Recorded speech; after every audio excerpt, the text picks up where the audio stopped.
3,000 ads that Facebook said were purchased by a pro-Kremlin group called the Internet Research Agency. The ads offer the clearest window yet into the involving tactics used by the group as it sought to amplify social and political tensions in the United States. The Russian-backed pages deployed relatively simple techniques, buying ads targeted to reach large audience segments like people with certain job titles, coal miner, farmer, auto worker, factory employee. The ad showed how aggressive and broad-based the Russian-backed Facebook pages were in pushing hot-button social and racial issues, including illegal immigration and police brutality. And this one extra news clip here. The 2016 presidential campaign alerted the public to the concept of slander as a weapon and to its incredible effectiveness when used just right. From WikiLeaks to RT to Sputnik, the Russian government allegedly tried to sow discord among Americans, according to a recent U.S. intelligence report. To some extent, it exceeded by facilitating a public skepticism of American institutions and the press. Russia is trying to create civil chaos, questions about what is reliable, and mistrust about institutions, said Carl Otto, director of Joint Baltic-American National Committee, which advocates against misinformation. It's a national threat. This is something responsible citizens need to be aware of. What you also need to be aware of is we have no power when we allow others to divide us. Our power comes when we're in unity. Stay away from troublemakers. Keep your distance from people who are stirring you up. You cannot be passive on social media with people who are sowing discontentment. You can't listen to all the hate on Facebook and stay in peace. You can't willingly put yourself into the hands of the enemy and continue to enjoy the freedoms of democracy. It said if you walk with wise men, guess what? You become wise. If you associate with fools, guess what? You'll become foolish. You're going to be like the people that you're around. If you're spending time with sowers of discord, disgruntled people, fault finders, bitter, those same qualities are going to rub off on you. Just like the Russians know how effective it is to divide and conquer, the British invented the strategy. In a letter to Gandhi after India had achieved its so-called independence, our spiritual master wrote these words to him sometime 1947 or 48. You can very easily understand, Gandhiji, as to how some of your political enemies in the garb of friends, both Indian and English, have deliberately manipulated you and broken your heart by doing the same mischief against you have struggled so hard for 30 years. You wanted chiefly Hindu-Muslim unity in India, and they have tactfully gone behind your back to undo your work by creation of Pakistan and India separately. You wanted freedom for a unified India, but they have permanently made India dependent. You wanted to do something for the upliftment of the position of the untouchables, but they are still untouchables even though you're living in their colony. These are all therefore illusions, and when these things will be presented to you as they are, you must be considered them as lessons which are God-sent. God has favored you by dissipating the illusion that you are hovering in. You must know that you are in the relative world where nothing is absolute. Your ahimsa, your non-violence, is always followed by violence. Anybody read Freedom of Midnight? 500,000 people died during the partition of India and Pakistan. Your ahimsa, non-violence, is always followed by ahimsa, violence, as light is followed by darkness. Nothing is absolute in this dual world. You did not know this, nor ever cared to know this from the right sources, and therefore all your attempts to create unity were followed by disunity and violence. But, Prabhupada said, it's not too late. If you really want to approach the absolute truth and do some real good to people in general all over the world, then you must give up the rotten politics immediately and rise up for the preaching work of the philosophy and religion of the Bhagavad Gita, the Song of God, without offering unnecessary and dogmatic interpretations on them. Gandhi did not follow Prabhupada's advice to retire and use his world fame and influence to spread the gospel love of God. He continued in politics, ignoring this advice. And the morning that he was assassinated, people told him, there's a rumor that there's a gunman at the Birla temple to which you go every evening. You should not go there tonight. He said, I don't mind. I want to die. Now, I don't know about you, but I made up my mind. I'm going to distance myself from discord. I'm not going to let that poison in my spirit. Well, true, can I tell you what I heard about so-and-so? It's really juicy. You won't believe what they did. No thanks. I'm not going to be a participator in a sower of discord. It takes not one, but it takes two to gossip. And my ears are not garbage cans to fill with a bunch of trash. Well, true. What I'm telling you is true. You can't hide your head in the sand. Yes, but ask yourself, how is the repeating of this, even if it is true, going to benefit you? What purpose is it going to serve for me and you to know that? If you only have a bad opinion of someone else, then I don't need to hear that, and you don't need to share. If you only need to hear slander from someone, then you certainly don't need to go on Facebook and get all stirred up, hot and bothered by what may be a Russian bot. Scripture says, cover a fault, cover a weakness. So are we talking about covering or exposing? Are we bringing water to extinguish the gossip, or are we bringing gasoline to spread it? If it's just exposing, showing others' faults, then no thank you. I'm going to pass on that dance. I want to keep my heart pure. I don't want to be part of sowing discord. I'm not going to be part of making someone else look bad, even if it is true. William Penn said this, avoid company where it is not profitable or necessary, and in those occasions speak little and last. Silence is wisdom where speaking is folly, and always safe. Some are so foolish as to interrupt and anticipate those who would speak instead of hearing and thinking before they answer, which is uncivil as well as silly. If you think twice before you speak once, you'll speak twice the better for it. And better to say nothing than something which is not to the point. And to speak pertinently, to speak what is fit, when it is fit, that is called speaking. In all debates, let truth be thy aim, not victory or an unjust interest or an endeavor to gain, rather to expose and to enlighten your antagonists. Scripture says those who constantly allow themselves to be stirred up, their dreams are not going to come to pass. They won't have good relationships.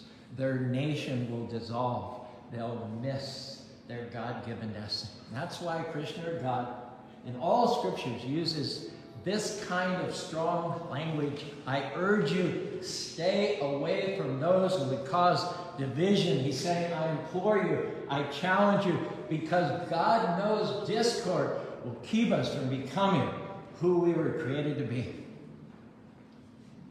I read a funny story about a man who went out on a boat deep sea fishing who couldn't swim. He caught an enormous fish, and in his excitement to pull it into the boat, he went overboard. He cried, save me, save me, I can't swim. Well, the captain of the boat very calmly reached out, grabbed the man by the arm, gave a big pull. But he didn't know it was an artificial arm. And the arm came off. Well, the man continued to kick and splash around crying for help. The captain reached out again. This time he grabbed his leg and gave a tremendous pull. But the leg came off because it was a wooden leg. The man in the water went under again and came up yelling for help.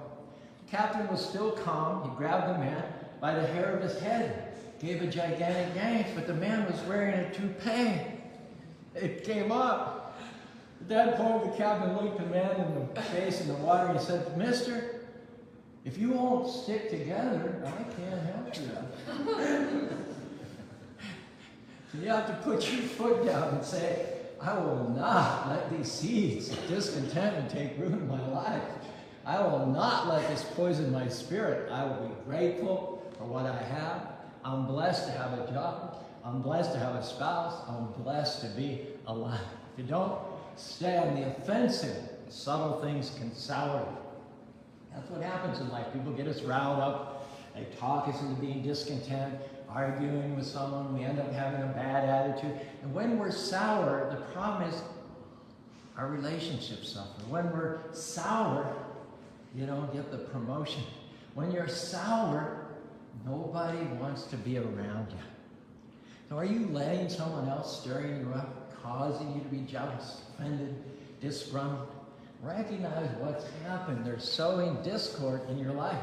Don't sit inactive with people who bring out the worst. Stay away from those who are causing division, convincing you of everything wrong with your spouse, wrong with your job, wrong with your life, wrong with your country. Don't let their poison cause you to make a wrong turn or a bad decision in life. There's nothing Krishna or God dislikes more than people who bring division. There's something that you don't like about your job, you don't like about your boss, your friends, or you don't like about your church, the right thing to do is go to the people in charge and very forthrightly express your concerns. Now, the wrong thing to do is to talk behind their backs, stir up trouble, and try to exaggerate things you don't like, get other people on board. Prabhupada wrote this letter. Prabhupada wrote this from 65 to 77. So he wrote this letter to two devotees who weren't getting along. "Dear Aniruddha, regarding your personal sentiments not being in agreement with Umapati, I am very sorry that this dispute has happened. We are preaching Krishna consciousness, the greatest platform of harmony. And if we dissent amongst ourselves and disunite, it doesn't look very good. You are a sincere servant of Krishna, and I know that you have worked very hard for Krishna, so I think that you should just not be disturbed by minor disagreements." There was a funny story. At the beginning of the red baiting, McCarthy era, I know none of you are around, but you know what I'm talking about, right? Okay. There was a long-standing congressman. His name was Claude Pepper. And he happened to be one of the state's most outspoken liberals. This was in Georgia, I believe. So he got onto the conservatives' hit list, along with some other senators. And a Republican named George Smathers ran against him. Now, during the campaign, George Smathers lashed out with some right-wing invective. He called his opponent, Claude Pepper, the Red Pepper. And he launched a campaign to expose Pepper's secret vices. Smathers disclosed that Pepper was a known extrovert. His sister was a thespian. His brother, a practicing Homo sapien. Also, when Pepper went to college, he actually matriculated. Worst of all, he practiced celibacy before marriage. Naturally, rural voters were horrified. Pepper lost the contest. But I think the loser was George Smathers. Why? Because Krishna doesn't play around when it comes to people stirring up trouble. Make sure you're not spreading poison or letting poison in you. Disconnect from any discord. Why? Because you have a destiny fulfilled.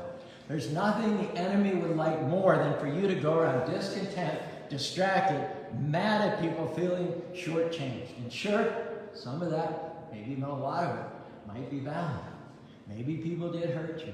Maybe they did you wrong. But you have to learn to let God be your vindicator, to let Krishna fight your battles. If you're hanging around people, sowing division, there's a good chance that you're then going to start bringing division. The problem is that when you go to the discord side, you step outside the circle of God's protection. Why? Because God is against a troublemaker. He's against a sower of discord.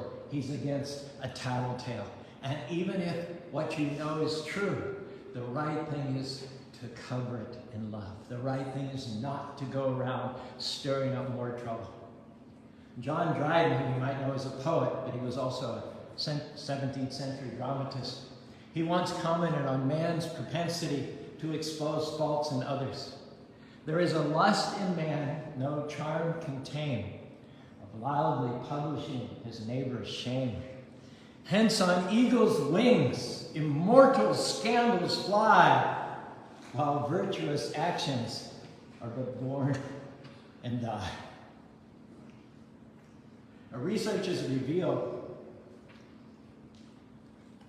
about the Canadian geese. I wonder if you've ever thought why it is they fly northwards and then again southwards in that interesting V formation. Well, the naturalists began studying why the geese always fly that way.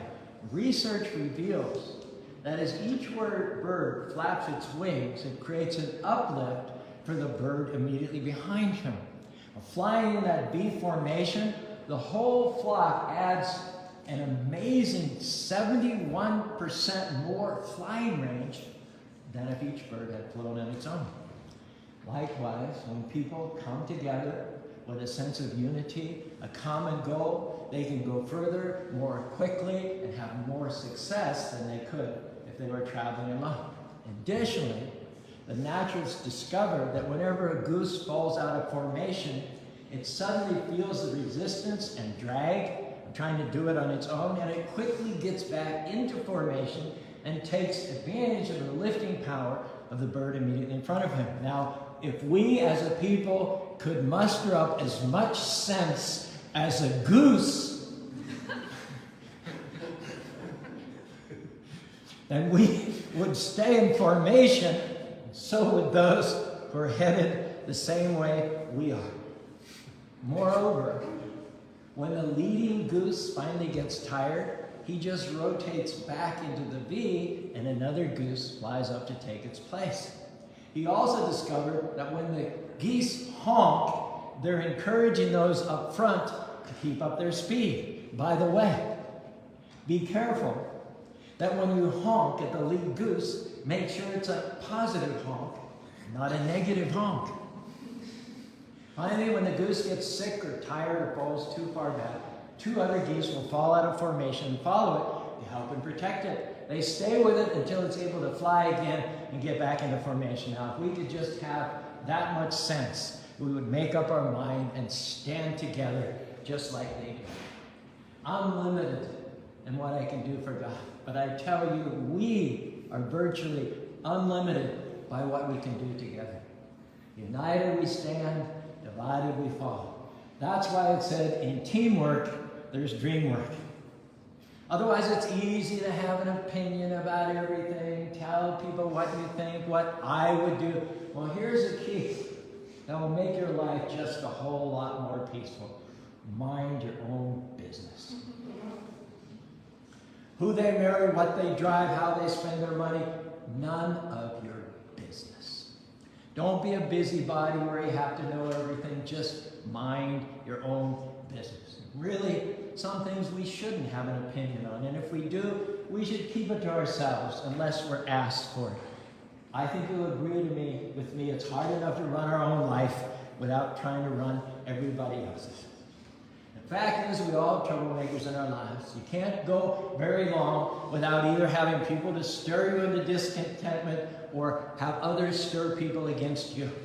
It's tempting to get in there and go toe-to-toe and get even with the troublemakers. It's tempting to get baited into conflict. But if you do that, you fell into their trap. Stirring you up was their goal, and then you fell for it. Troublemakers want you distracted. They want you fighting battles that you're not supposed to fight. You can't stop people from sowing discord, but you can stop it from getting inside you. You don't have to get upset. They can't stop your destiny. People can't overrule the plan that Krishna laid out for your life. If you'll stay on the high road, Krishna will take care of troublemakers. He'll silence those people who are trying to discredit you. Finishing up here, I heard about a man who told his son not to go into that watermelon patch. And then the father drove into town. The boy went out into the watermelon patch, found one melon that was fairly ripe, pulled it, broke it over some rocks, and ate it. He knew he'd done wrong. He knew he'd disobeyed his father, but he hadn't been caught. Seems like he got away with it. Several weeks went by. One day the father was driving a cow up from the pasture, and he saw a strange thing outside the fence. He saw little watermelon sprouts by some rocks. And he dug by the new plants, and he saw the old rinds with seeds sprouting. He knew what had happened. The boy was caught. It says that the trap the enemy set for you, the seeds that they sowed, they themselves will be entrapped. They themselves will be entangled in the hearts. And similarly, when you get riled up, when you let what somebody says get on the inside, it's easy to lose perspective and start fighting battles that don't matter. Krishna will deal with your troublemakers. Krishna will take care of those people who are spreading negative things. Your job is just to stay in peace, not to get all worked up, not to think that you have to pay them back. God sees what's happening. He's not going to let a sower of discord continue to succeed. Hare Krishna, Hare Krishna, Krishna Krishna, Hare Hare, Hare Rama, Rama Rama, Hare Hare. The good news is you don't have to fight. The good news is that's not your battle. Tonight we're asking you to disconnect from any discord, asking you to stay away from people who are bringing division, asking you not to sit passively with those who are keeping you stirred up. You can't let those seeds of discontentment take root. Why? Because you have a destiny to fulfill. Pay sharp attention to who you're letting speak into your life. If you do this, I believe Lord Krishna is about to defeat some troublemakers for you. Lord Krishna is about to turn some negative situations around. He's going to vindicate you, promote you. He's going to take you to new levels of your destiny in this life. Next life, you go back to home, back to God. Thanks very much for your kind attention. You received this message. Say right along with me. Hare Krishna, Hare Krishna, Krishna Krishna, Hare Hare, Hare Ram, Hare Ram, Ram Ram, Hare Hare. So you're welcome. You've been sitting now for a while, so I should propose that you stand up and stretch and move to join us near the altar so we get a good view and you can hear well. We're going to have a short ceremony, which is traditional in thousands and thousands of ceremonies in India, temples in India. A few announcements, and then go downstairs for a wonderful vegetarian feast. Thank you.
Shama Sundara Radha Shama Sundara Radhe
Divine grace.